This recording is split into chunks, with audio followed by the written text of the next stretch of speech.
ঘরে হাঁসের মাংস রান্না করাই ছিল, হুট করে মনে হলো একটু ছিটারুটি তৈরি করি। কিন্তু ছিটারুটি তৈরি করতে হলে চাল ভেজাতে হবে, গুঁড়ো করতে হবে। ঝটপট আমি কীভাবে ছিটারুটি তৈরি করলাম সেটা আপনাদের সাথে শেয়ার করছি, কোনো প্রকার চাল বাটাবাটি ছাড়া। আমি এখানে 1 কাপ শুকনো চালের গুঁড়া, যেটা বাজার থেকে কেনা, সেটাই একটু পানি দিয়ে ভিজিয়ে নিয়েছি। ঠান্ডা পানিই দিয়েছি আমি এখানে, কিছুক্ষণ ভিজতে থাকুক। এর মধ্যে আমি আরেকটা কাজ করছি। এখানে একটা সসপ্যানে আমি 1/4 কাপ পোলাও চাল নিয়েছি। এখানে 1/2 কাপ নিলেও হবে, আমি একটু অল্প করে বানাবো তাই অল্পই নিয়েছি। এখন চালটা ধুয়ে আমি এটা ফুটিয়ে নিব। 80% হবে চালটা, পুরোপুরি সিদ্ধ হবে না।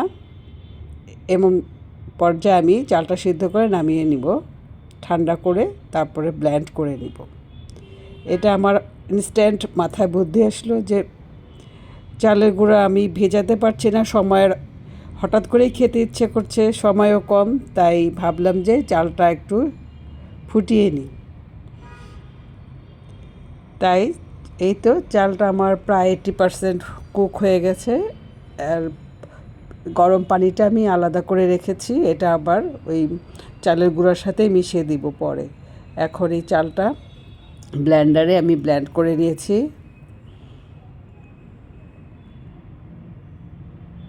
একটু স্মুথ করেই ব্লেন্ড করতে হবে। ব্লেন্ড করা হয়ে গেছে। এখন এটাকে আমি আমার সে ভেজানো চালের গুঁড়ার সাথে মিশিয়ে নিব। ফিরে আসলাম 10 থেকে 15 মিনিট পর। এই যে আমার চালটা ভিজে গেছে। হুট করে এভাবে আমি ব্লেন্ড করে ছিটারুটি খেতে ইচ্ছা করলে দেখলাম যে এটা খুব সহজ প্রসেস এবং অল্প সময়ে করা যায়। ইভেন মেহমান বসিয়ে রেখেও এটা বানিয়ে খাওয়া যায়।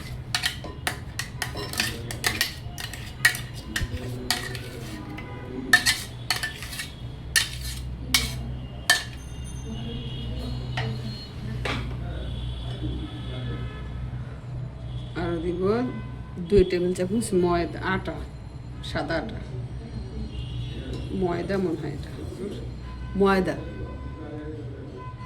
এখন এটাকে ভালো করে মিক্সড করে নিব। আটা ময়দা যেটাই হোক, একটা হলেই হবে, কোনো সমস্যা নেই। আমি এখন এটাকে ভালো করে মিক্সড করে নিচ্ছি। ব্লেন্ডারটা ধুয়ে পানিটা দিয়ে দিচ্ছি। আমি এখানে সেই চাল ফোটানোর পানি, গরম পানিটাই দিয়েছি।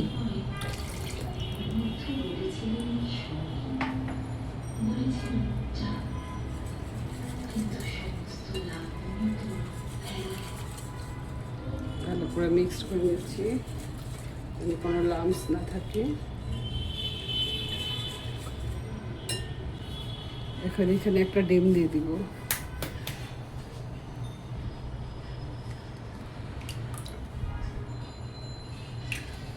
লবণ,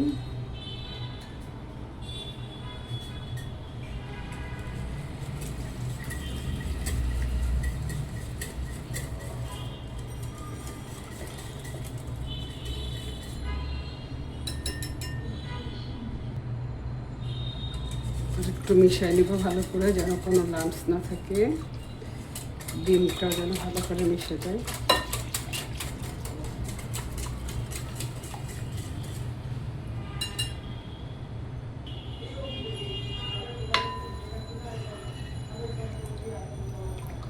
কনসিস্টেন্সিতে এইভাবেই হবে।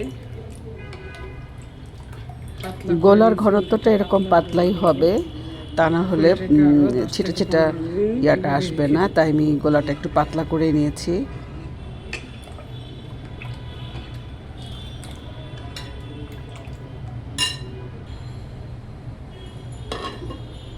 ঢেকে কিছুক্ষণ রেখে দিব, 10 মিনিট।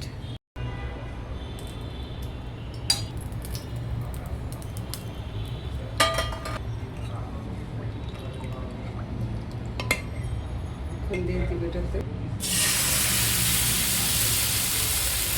ফ্রাই প্যানটা গরম করে আমি এখানে প্রথমে সামান্য একটু তেল দিয়েছি। এরপরে আর এত তেল লাগবে না, শুধু টিস্যু দিয়ে তেল মুছে দিলেই হবে। এই তো এভাবে আমি সবকটা রুটি তৈরি করে নিলাম।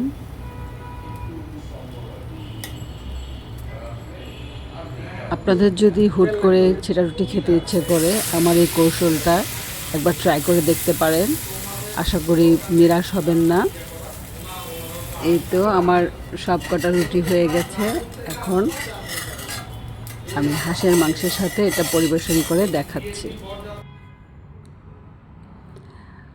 ছেঁড়া রুটিগুলো অনেক ভালোই হয়েছে, সফট হয়েছে, খেতে ভালোই ছিল। আপনারাও এইভাবে আমার মতো করে তৈরি করে দেখবেন। খুব সহজে অল্প সময়েই তৈরি করে ফেলা যায়। ছিটা রুটি তৈরির এই কৌশলটা যদি আপনাদের কাছে ভালো লাগে, কমেন্টস করে জানাবেন প্লিজ। আর আমার হাঁসের মাংসের রেসিপিটা আমার ফেসবুক, ইউটিউব চ্যানেলে দেওয়া আছে, কষ্ট করে একটু দেখে নেবেন। আজকে এই পর্যন্ত, সবাই ভালো থাকবেন, সুস্থ থাকবেন। আমার ছিটা রুটি এখন আমি পরিবেশন করছি।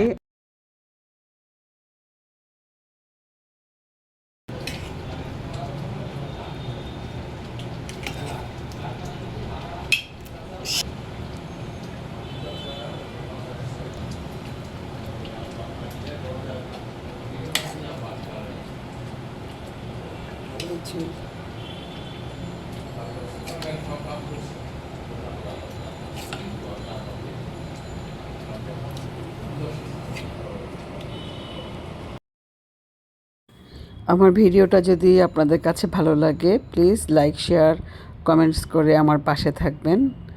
আজকে এই পর্যন্তই, সবাই ভালো থাকবেন, সুস্থ থাকবেন। আর বেশি বেশি করে আমার ভিডিওতে লাইক, কমেন্টস করবেন। খোদাহাফেজ।